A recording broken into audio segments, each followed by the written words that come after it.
Precinct 2. Here. Gary Fickus, Commissioner Precinct 3. Here. J.D. Johnson, Commissioner Precinct 4. Constitutes a quorum. I think Commissioner Johnson has come down with the flu, and so he's not going to be able to be with us today. Our invocation today will be delivered by Associate Pastor Aaron Lynn from the Wedgwood Baptist Church. Appreciate you coming out today, sir. After the invocation, please remain standing for our pledges. I sure appreciate the privilege in being here, and was seeking the Lord about what I should pray about. And I believe one of the things very firmly in my heart is that each one of us is put here on this earth to make a difference. So if you'll bow with me in prayer. Lord God, I sincerely pray that you would help this team and each member of this team to know that they are making a difference. That they being here and doing what they do truly matters, Lord. And because of this, I pray for wisdom. I pray that you would grant each person here wisdom in each and everything that will be discussed. Because these discussions do matter, and they affect today and tomorrow. And Lord, one last thing I ask. If there are things I brought up here that really don't seem to make a difference, I pray, God, that you would give them wisdom to recognize that, Lord, and move on. God bless every single person here, and it's in Jesus' name I pray. Amen. Amen. I pledge allegiance to the flag of the United States of America and to the republic for which it stands, one nation, under God, indivisible, with liberty and justice for all. I, the Texas flag, I pledge allegiance to thee, Texas, one state, under God, one and indivisible.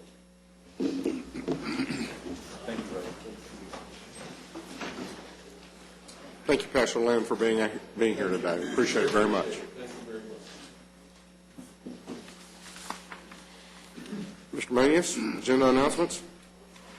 Your Honor, we do not have any announcements at this time. Court members, you have before you the minutes of our regular meeting of February the 8th. Move for approval of the minutes. Second. I have a motion and a second. Any discussion?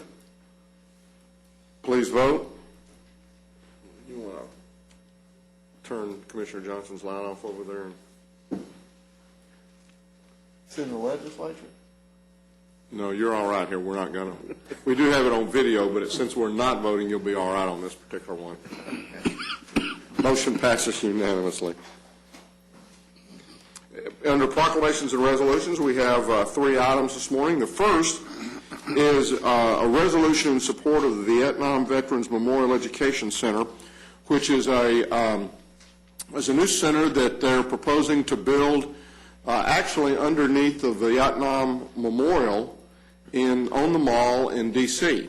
And one of the things that they're attempting to do is to obtain a photo of the over 56,000 men and women who lost their lives during the Vietnam War. And so today I want to read a resolution in support of that education center. Whereas engraved upon the Vietnam Veterans Memorial, also known as the Wall, are the names of 58,261 heroes, 3,416 from the state of Texas and 206 from Tarrant County, who valiantly gave their lives in service to our country during the Vietnam War.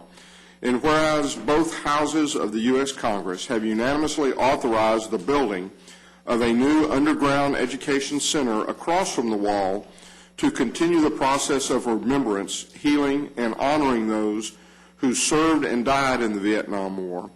And whereas the Education Center will feature the Wall of Faces, digital images of 58,261 casualties memorialized on the wall, and the Hall of Heroes, representative images of those who have served in other wars, as well as artifacts collection of more than 100,000 items left at the wall, and related educational material on site and online.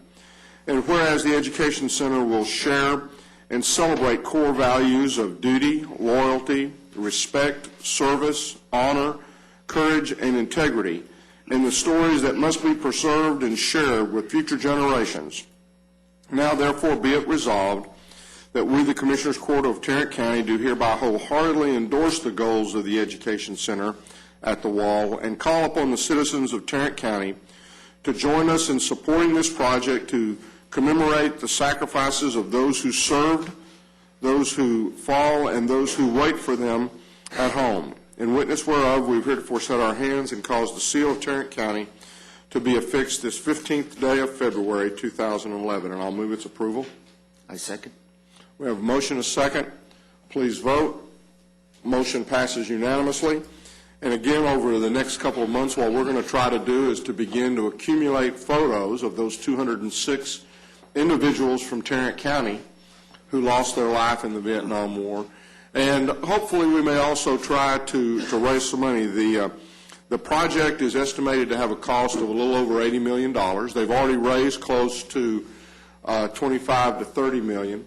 And so there's about 55 million left. And one of the goals that we're setting out for folks all across the country really is to, as they raise the picture, maybe to also try to raise $1,000 per photo or per individual in your individual counties that would help toward, that we could donate toward that cause. So we have 206, and we'll start trying to find photos of those folks and be able to participate in this project. So again, thank you all very much for your support of that this morning. Judge, do you happen to know what organization will be collecting those photos? Not at this time. I think we're going to try to figure out over the next couple of weeks. I'm going to talk with some of the veterans organizations here and see if they can help in that deal. Hopefully what we're going to do is I'm going to challenge folks at our NACO Ledge Conference through our Veterans Task Force to appoint someone or to find a group and organize a group within each county to go out and to seek out these names. As I said, we have a little over 3,000 in the state of Texas, and at the annual conference, or at our Ledge Conference next month, we're going to have, each county is going to be able to pick up the names for their individual county, or they'll be able to go online and get those. The reason I ask is because my father had in his office the photograph and Commendation of Valor certificate for one of his patients who he had treated from childhood, who was killed in the war. And when we cleaned out that office, I became the custodian of that photograph and that certificate of valor. So at the proper time, I'd like to be able to contribute that. That's great. To this project. We'll make sure we can do that. Thank you very much for that. Thank you, Commissioner. Our next resolution is one on obesity prevention. Commissioner Brooks, I believe. Yes. Would you please read this into the record, then we'll discuss it. Okay. Whereas the cost of health care spending attributable to obesity for the state of Texas is estimated at over $5.7 billion, and whereas heart disease, cancer, and cardiovascular disease are the top 3 causes of death in Tarrant County, and each includes obesity as a primary risk factor, and whereas an estimated 28.2% of adults and 19% of children in Tarrant County are obese, and whereas increased physical activity and greater access to nutritious foods are key interventions to preventing or reducing obesity, and whereas only 47.4% of adults in Tarrant County meet the U.S. Department of Health and Human Services recommendations for physical activity, and whereas only 25.7% of adults in Tarrant County consume 5 or more servings of fruits and vegetables per day. Now, therefore, be it resolved that we, the Commissioners Court of Tarrant County, do hereby request that the 2011 Texas Legislature review all physical activity and access to nutritious food legislation thoughtfully and deliberately with the intention of increasing physical activity and nutritious food access for children and adults. Be it further resolved that we pledge our support in the development of organizational and municipal policies which address the needs for increased physical activity and access to nutritious foods at home, work, school, and in the community. In witness whereof, we've heretofore set our hands and caused the seal of Tarrant County to be affixed this 15th day of February, 2011. This is a significant problem in our community and across the nation. I don't see anything in this resolution that anyone or any organization ought to be opposed to, but it's the policy of this court that when we ask the legislature to do something, that we have to have 5 votes. Does this resolution fall under that category? It's not of support of any type of bill. However, it is a legislative position. If you would like to go ahead and vote on this today, we can also put it up for next week as an additional vote. Move approval. Second. We have a motion and a second. Any discussion? Please vote. Motion passes unanimously. Commissioner Fickus. Yes, sir. It's a resolution of appreciation for Dr. Stephen Waddell. Would you please kindly read it into the record? Whereas Dr. Stephen Waddell joined the Birdville Independent School District as superintendent in 2002 and took on the responsibility for 32 campuses and the education of over 22,500 students. And whereas during his tenure, 2 bond programs were passed that enable the district to build replacement campuses at Binion and Stowe Elementary Schools and Richland High School, as well as the new Birdville Center of Technology and Advanced Learning. And whereas among Dr. Waddell's outstanding accomplishments while at Birdville ISD was the collaboration on the award-winning design of Walker Creek Elementary School and implementation of a very successful and much utilized John Peter Smith Hospital school-based health clinic to serve the students and their families. And whereas Dr. Waddell worked with 35 superintendents in the Public Education Visioning Institute in the development of creating a new vision for public education in Texas that provides the foundation for developing a shared set of values and a common vision for public education in Texas. And whereas Dr. Waddell was instrumental in putting together a compilation of band students from Birdville, Haltom, and Richland High Schools to create the All-Birdville High School Marching Band, the only high school band from Texas that was chosen to perform in the 2011 Rose Bowl Parade in California and Rose Bowl, which TCU won. Whereas in addition to being an, it doesn't say that, but I just thought I'd throw that in. Whereas in addition to being an avid motorcyclist in his Honda touring bike, Dr. Waddell is a talented harmonica player and has performed with his Old Skull Band in the Old School Band. Yeah. Okay, well, there's a skull, but okay, Old School Band, to the delight of students and parents alike. Now, therefore, be it resolved that we, the Commissioners Court of Tarrant County, do hereby recognize the contributions of Dr. Stephen Waddell to the Birdville ISD and thank him for touching so many lives in such a positive way. We wish him continued success in his new position in Louisville. In witness whereof, we've heretofore set our hands and called the seal of Tarrant County to be affixed this 8th day of February, 2011. Move for approval. Second. We have a motion and a second. Please vote. Motion passes unanimously. The only part of bad judgment is the fact that he's leaving Birdville to go to Louisville. Right. That's what I thought.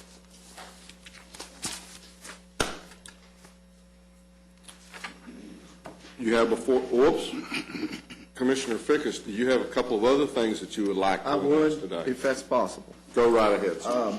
On this Friday morning, 9:30 to 1:30, we'll be having the Northeast Tarrant Transportation Summit, and that'll be at the Hearst Conference Center in the city of Hearst.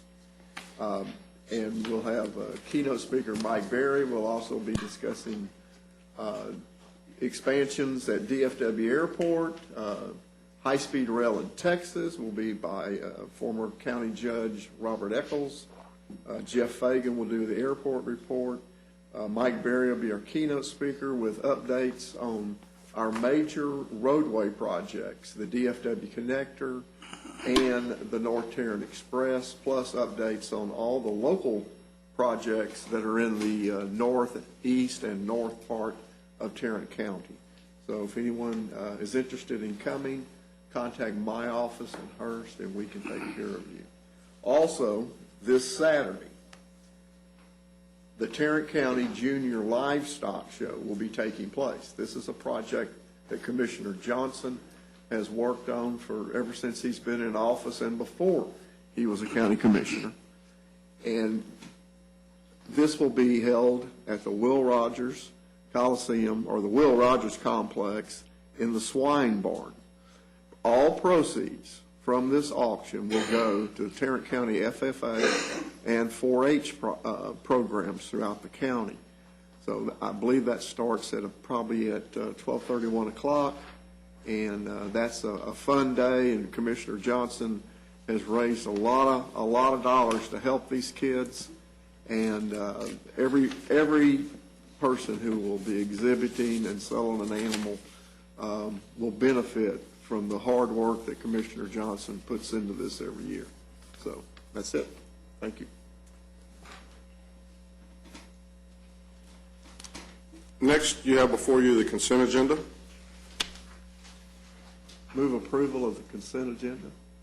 I second that. A motion is second. Any discussion? Please vote. Motion passes unanimously. Today we have a public hearing. Ms. Lamb, would you please come down?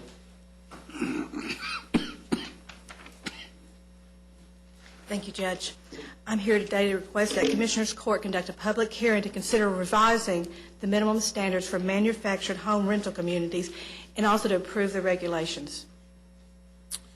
This is a public hearing, and I'll open the public hearing at this time and ask if anyone would like to come forward and speak to this particular issue. Appearing none, I'll close the public hearing. And actions? Move approval. Second. A motion is second. Any discussion? Please vote. Motion passes unanimously. Thank you. Mr. Manias. Thank you, Your Honor. Members of the Court, we have two items to bring to you for action this morning. The first one, we're requesting that the court approve a lease agreement with the Hurst Conference Center for the use of the facility for the Northeast Tarrant Transportation Summit 2011 event, which will be held this Friday, as Commissioner Fickus has said, February 18th. Move for approval. Second. A motion is second. Any discussion? Please vote.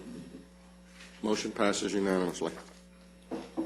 Members of the Court, on item number 2, we're requesting that the court accept a grant award from the Council of Governments as it relates to the Clean Fleets North Texas Recovery Act Round 2 call for projects. What this was it allows us to purchase 8 hybrid vehicles in which we will receive $4,000 per vehicle from this grant.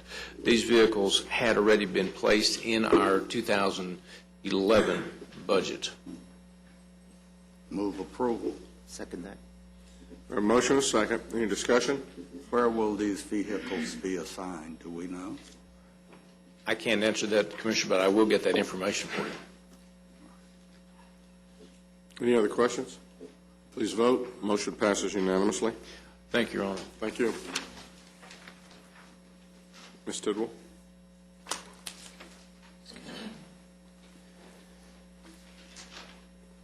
This morning, we're requesting that the Commissioners Court approve the release of approximately $697,736,000 of collateral as outlined in the attachments to your court communique. Our balances are back down to a more normal level after the year-end tax collections, and so this will avoid additional charge for excess collateral. Move approval. Second. We have a motion and a second. Any discussion? Does this represent the distribution of tax dollars collected to the various municipalities and then that we're investing we collect ours? for? Yes. How long do we normally, obviously this is the second week. Is it 10 days or so we hold these dollars before we disperse them? About 3 days. That's right. The collections really start ramping up in November, yeah. Right. But I mean, January 31st is where it kind of peaks. is there no dispersals made prior to? No, they're made. Yeah. Okay, Disperse money every day, okay, major dollars every day. okay.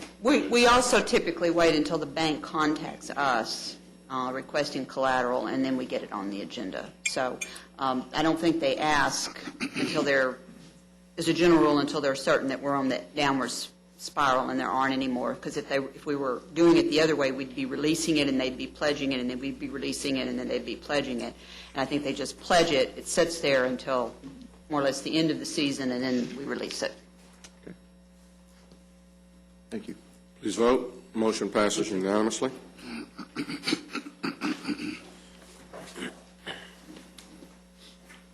Thank you, Your Honor. We have 4 items for your consideration today. The first one is they're all the same type of item. It's checks from recoveries and antitrust litigation that we were a part of.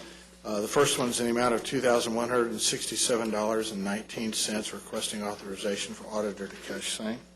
Move for approval. Second. We have a motion and a second. Any discussion? Please vote. Motion passes unanimously. The second one's in the amount of $2,922.47, requesting permission for the auditor to cash same. Move for approval. Second. We have a motion and a second. Any discussion?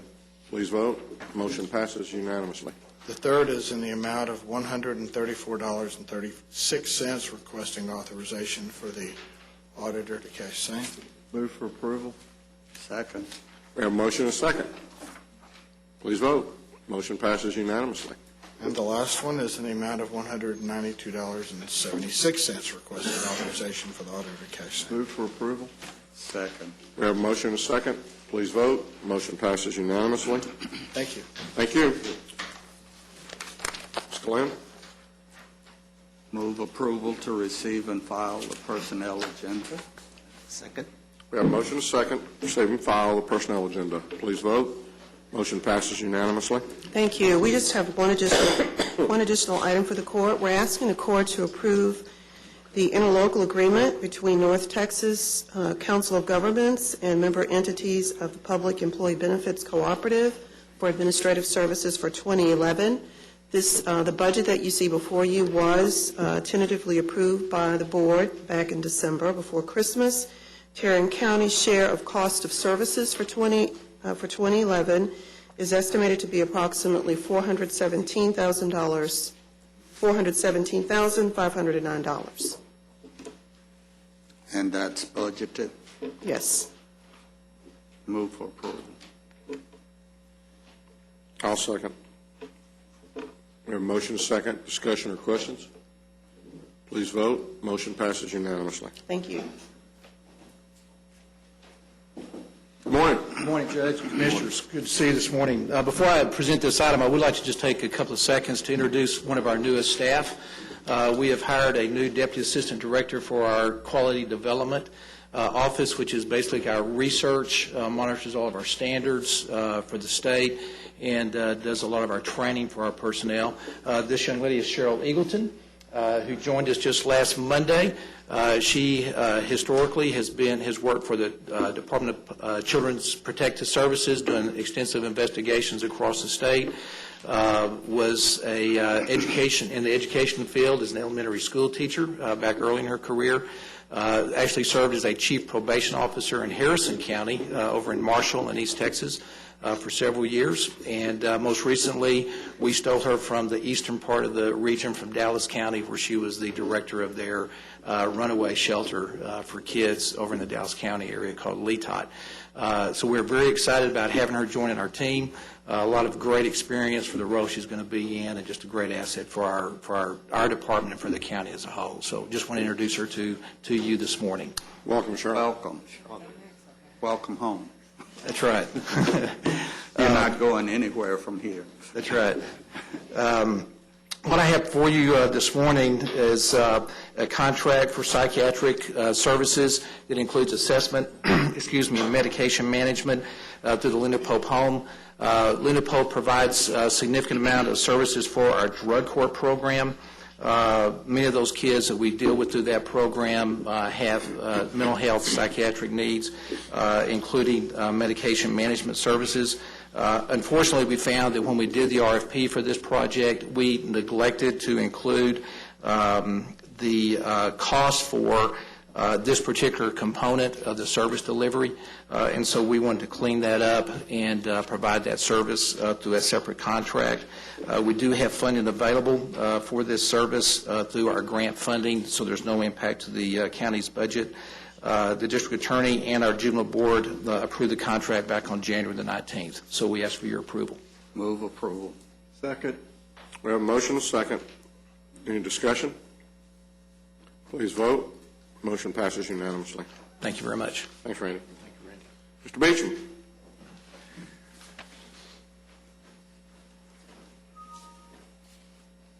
Your Honor, the members of the court, we have two items for your consideration this morning. Our first item is a bid award recommendation for our bid number 2011-032, signing a contract for miscellaneous inmate hygiene supplies to the Sheriff's Department. Recommendation would be to award on a per enterprise basis on a discount from the list price, awarding to the primary, secondary, and alternate vendors as shown in your court communique. Move approval. Second. We have a motion, a second. Any discussion? Please vote. Motion passes unanimously. Second and last item is also a bid award recommendation for our bid number 2011-043. This is a bid for the purchase of a scanning electron microscope for the medical examiner's office. Recommendation would be to award the low bidder, Tuscan USA Incorporated, the amount of $179,545. Move for approval. Second. We have a motion, a second. Any discussion? Please vote. Motion passes unanimously. Thank you. Thank you. Any appointments today? I would like to recommend that we appoint Commissioner Brooks to our Regional Clean Air Steering Committee. He's done a lot of work in that particular area, and I'd like to make that move for that appointment. I second. A motion, a second. Any discussion? Please vote. Motion passes unanimously. Approval, we have before you the claims, including the addendum. Move approval of the claims, including the addendum. Second. A motion, a second. Any discussion? Please vote. Motion passes unanimously. Briefing items, Mr. Manius. Thank you, Your Honor. We have one item to bring to the court this morning. This will be the update, monthly update for the hospital district. Mr. Early is here to address the court at this time. I noticed he was early today. Should we ask him about that speaking engagement that we're interested in him doing? We can get him to, we'll get him to speak in a little bit. Okay. Your commissioners, we may need to clear your calendar for a particular little speaking. It's on clear. Transportation issues. Okay. Well, I'll pretend as if I know, and I will be at the event. Thank you. Commissioner Wynn, welcome. Sorry for scheduling that I missed last month's meeting. We do keep the Commissioners Court on a continuous loop at our house, so I do watch you all the time. So miss not being here, but we do see you at the house. Dove, can you bleep out what I'm about to say? Wanted to tell you about a few things regarding our last meeting, but before I do, I wanted to tell you that we suffered through an issue that I hope no one has to ever suffer through, that I know the county went through many years ago, and that is the potential of somebody wanting to do harm coming into one of your facilities. As you well know, because you saw it on television and you read about it in the paper, about the potential of an individual coming into one of our clinics with what appeared to be a rifle, spotted by one of our environmental services and contracted employees. People scattered through the building, and some were left remaining in the building. But my purpose is not to reiterate that. My purpose is to once again publicly thank the law enforcement agencies of this county, because I saw them perform at peak performance, and it was incredible. The Fort Worth Police Department and their SWAT team is an incredible group of individuals, and I couldn't have more respect for them. Not knowing what was in that building, not knowing what the situation was and the way they handled it, but also great respect and admiration for the Sheriff's Department. Sheriff Anderson was on the scene, as well as the police chief, and Sheriff Anderson immediately told me that when we opened up that clinic, whenever it was, he would have deputies out there helping from a security standpoint and making people feel better. And I didn't ask him, he just did it. So I appreciate the support we got from the city and the county. We even had FBI agents out there. So I think it was a phenomenal situation, and it came pleasingly to a good end, that they never did find the individual that was reportedly being seen, but I'd much rather have that than any of my options. So I was impressed. I also want to give personal thanks that if you happen to see this individual, I hope you all will thank him as well, and that is Dr. Podowitz. He heads up our psych department. And to have an individual like that immediately went in and met with those employees over a situation that they weren't expecting in their day was phenomenal as well. So it was a lot of people doing good work. I was very appreciative, and it was also very helpful to be able to communicate with county officials such as Mr. Manius so we could get blueprints of that building, and there wasn't anybody that missed a beat in that whole process. So my compliments to the team. The other thing I want to give you a quick, yes, Commissioner. Everybody performed extremely well. Law enforcement, the coordination was extraordinary. The thing that stood out to me, in addition to that, was that you had a designated safe room in that clinic where employees knew to go and to lock themselves up and know that they would be safe for a time. That kind of planning is what we all need to be looking at with our facilities, and that was just extraordinary to me. It was also helpful to be able for me and others to talk to them on cell phone, which we did. They had cell phones and we had capability to know. We just didn't know what was going on in other parts of the building, but we knew our 12 employees that we could at least identify, we knew were in no harm's way from where they were locked down. So thank you, Commissioner. Appreciate it. The other thing I want to give you an update on is the ice storm that caught many of us, the two phases of it that caught many of us by surprise. But the one thing that you do need to know about your county hospital and the facility that we have is we were unaware that there was going to be rolling blackouts. So when the blackouts came, it was a bit of a surprise to us. We were dealing with trying to get employees in. We were trying to manage everything that we could possibly manage. And then to get hit with a blackout was a bit of a surprise to us. We were not notified, and we have, through the Dallas-Fort Worth Hospital Council, are in the midst of communicating with the electric providers so that if there is a possibility in the future, there could be at least a notification to facilities such as ours. It'd be hugely helpful. However, we did it without a beat, without a miss. It just immediately went into generator power. We did not have a problem. We accommodated it exceptionally well, and we can do it again if we ever find ourselves without electricity through conventional sources. We can deal with it. But it was a little bit difficult. The other thing that we've communicated to our employees is that our mission doesn't just survive during really sunshiny days.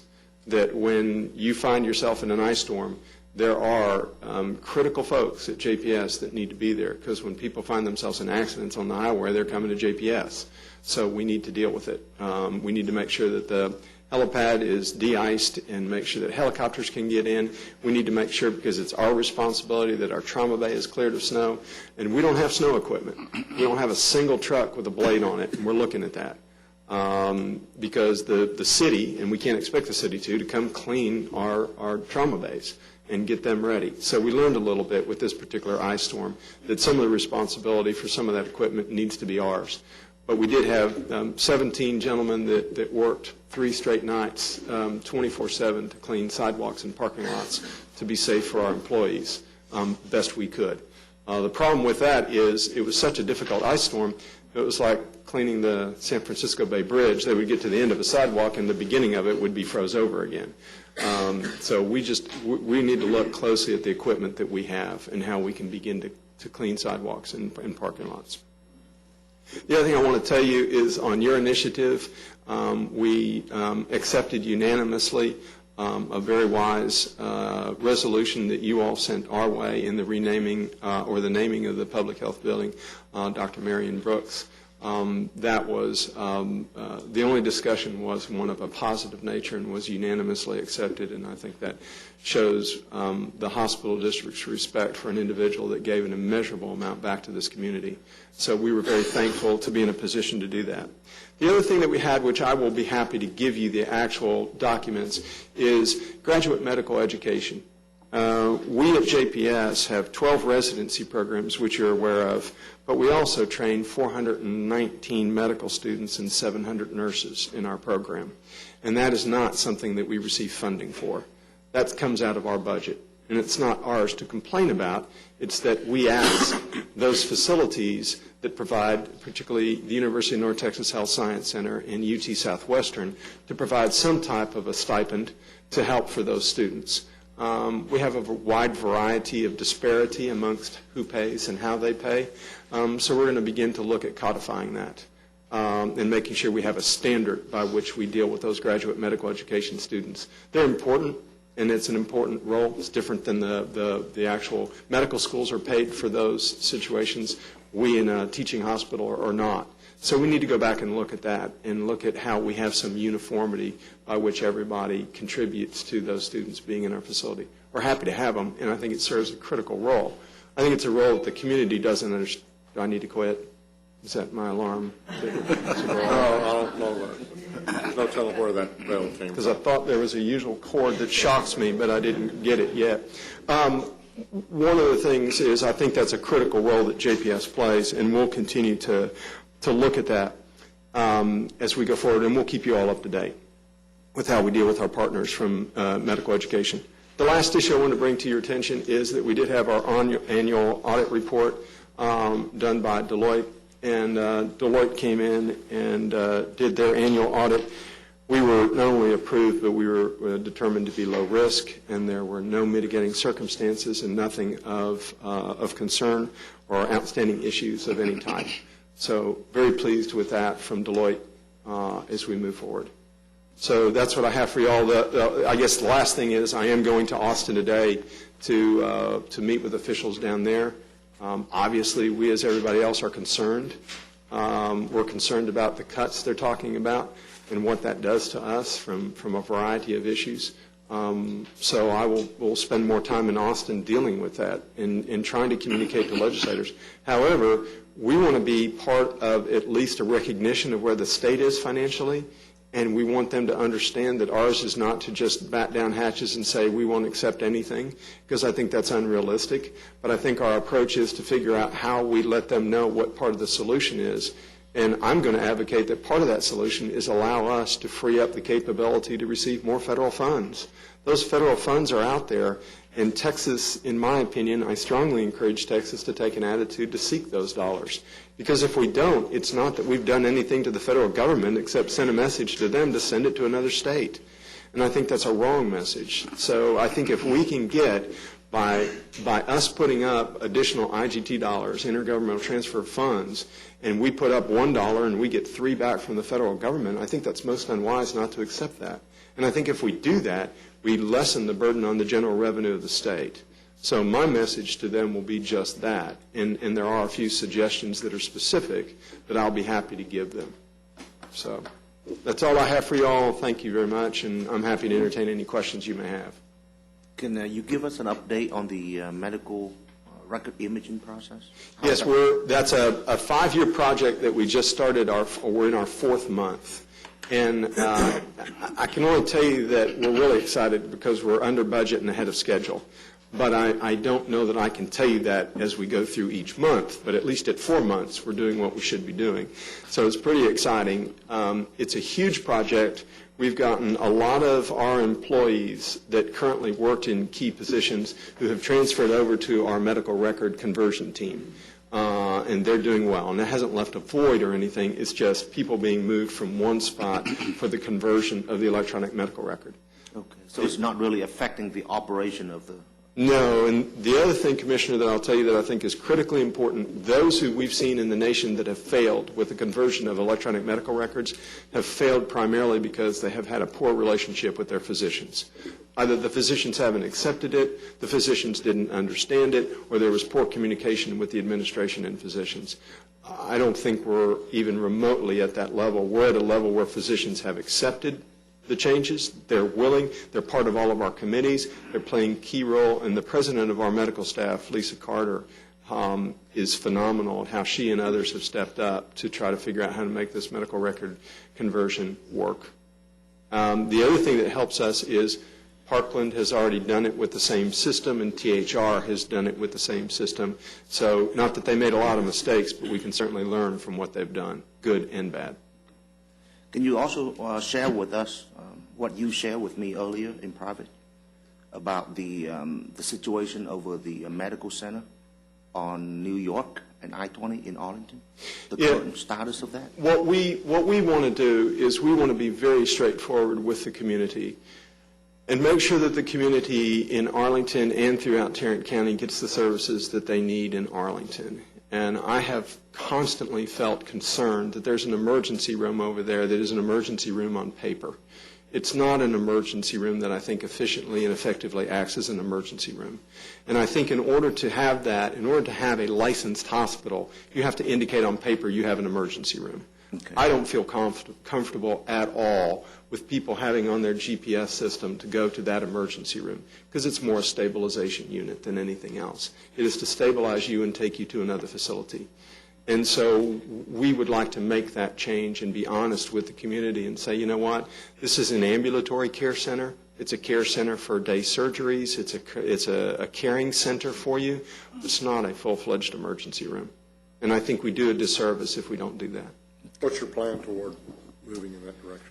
We are moving in that direction, and we've begun to meet with state officials to communicate that, and I would like to continue my discussions with Arlington community leaders in that same regard. We're not providing any less services. We're just being honest with the services we're providing, and that's what I intend to do. So those who say, well, you're shortchanging this area, no, we're not. We're just being straightforward with them with what services we truly do have.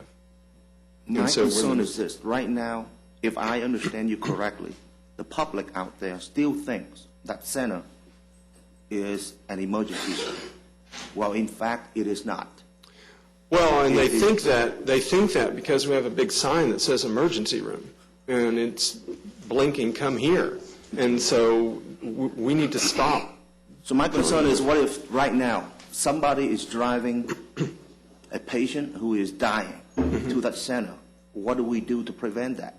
Well, we have doctors and nurses on staff there, and we have a team that can deal with that individual, stabilize that individual, and get them to another center. Where I'm most concerned is if somebody's in a severe state of a heart attack and shows up at that parking lot, we can do our best to help them, but showing up in our parking lot is not probably much different than showing up at a Care Now facility. And I think that people need to understand that. That's not an emergency room like we have on our main campus. Well, until we work through the bureaucracy, is there anything that we can do to notify the public that if they have an emergency situation, please don't come to this facility? Is there anything we can do? Well, I think the first thing that we need to do quickly is at this point, I think we can do the best we can possibly do if somebody does show up. Because anytime, even whether we had emergency out there or not, somebody sees a building, they're going to show up if they might be confused. So we want to make sure that we have the medical staff and the nursing crew to be there, and we're spending the extra money to make sure that happens 24/7. But I think the first thing that we need to do is take the sign off front that advocates that we have an emergency. Can we do that? Yes, we're in the midst of talking to the state right now to make that happen. Okay. And I will keep you and other Arlington officials as apprised of every issue as possible so that you're well aware. Okay. Thank you, Robert. You bet. Happy to do it. Mr. Pickles, did you have a question? Thank you to the Board of Managers and I think I know the answer. to this court for the extraordinary honor you paid my father. well-deserved and pleased to do it. I'm assuming all local EMS knows not to bring people. Yes. Yeah, the EMS services do know that. The City of Arlington, EMS services, Care Flight, ground transportation all know what that facility can offer. That our issue is not from an EMS standpoint. Our issue is from a standpoint of somebody driving on the highway and coming by. Have we tried cutting the power to the sign? No, that's probably a good idea. We should have learned that through blackouts, those are effective. Might be a good one. There's a specialty hospital up in South Lake that THR runs. Yes. And they've got an emergency room. They got a sign about that big. Mm-hmm. It's on the back of the building, isn't it? Yeah. No, it's on the street, but you got to look real. And I think they don't really cut the hedges as they grow over. It's funny that you say that. I talked to another healthcare official, and he said, we solved our problem by having hedges in front of it. And I thought, I don't know that that's a good idea either. Okay. Thank you, sir. You're more than welcome. Thank you. Thank you all. Thank you, sir. Mr. Early, in rolling blackout situations, aren't hospitals supposed to be exempt? We were told that they were exempt, but then, and not to say anything disrespectful for Encore, but they said, no, that's not the case. You are not exempt. I got a briefing. I serve on the Dallas-Fort Worth Hospital Council as a trustee of that, and we got a briefing. And they said, you may be a priority, we'll try, but hospitals are not exempt, and nor will you be. We were told that we were, but they said, no, King's X, you're not. So we're not exempt. Rolling blackouts will affect us. So we'll have to deal with it. Generators work. You bet. And we're fine. We do not put patients or anybody. I think that's the good thing that you all need to know, and we learned quickly, is our system works exceptionally well. We like it better on test cases than actual what they did, but it works well. If they won't exempt us, which it doesn't appear they're going to, and I'm interested to see what happens in Austin in the hearings, I do at least want a notification. Absolutely. Thank you. Thank you. Our emergency director is wishing to address us. Hi there. Just briefly, good morning. Good morning, Melissa. We did receive a notification from ERCOT that the rolling blackouts would take place. There was a caveat sentence in there that said traditionally hospitals and critical care facilities, such as those that provide patient care, nursing homes, that sort of thing, are supposed to be exempted. That doesn't necessarily include the blackouts, because those types of facilities are also required to have backup emergency systems. The priority system that ERCOT has is the order in which someone is brought back online. We do have a list of those. We can update that list annually, and we've been looking at that over the last week. It's called the critical infrastructure list that goes up through Homeland Security, but we're going to make sure that all of our critical facilities in Tarrant County are definitely included. And also, aren't there certain buildings that are even tied to our generators? Some of those critical infrastructure lists are based on whether or not a government can continue to operate, like what we're going to see when we develop our COOP plan. The hospitals, especially JPS, because it's a county facility, is included as part of our list, even though we're not really responsible for that generator. But we do need, ultimately to look at the generator issue here. We hope not to have a situation like this for a while, but we have noted some facilities that certainly could use a generator. Okay. Thank you. Thank you. Mr. Manius? Your Honor, we have on item B, which is the legislative update. Mr. Mendez has provided the court members with a memoranda as it relates to activities of the legislature for last week. I'll be more than happy to attempt to answer any questions you may have on that particular memo. Any questions? Hearing none, Your Honor, that's all we have this morning. We will now recess our open session and move to closed session to discuss items exempted under Sections 551.071, 072, 074, 076, and 087 of the Texas Government Code.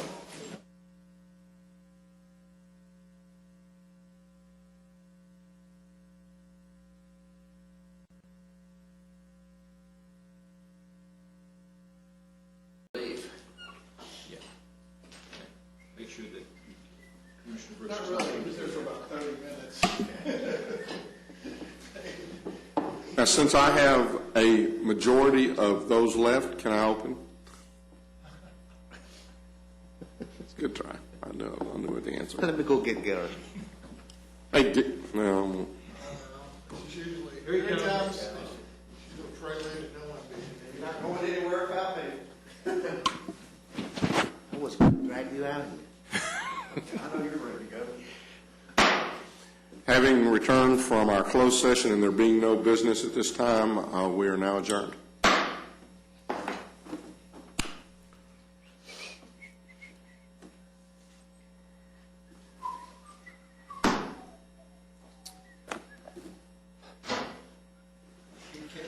Marvin, y'all are going to kind of update us next week on exactly what the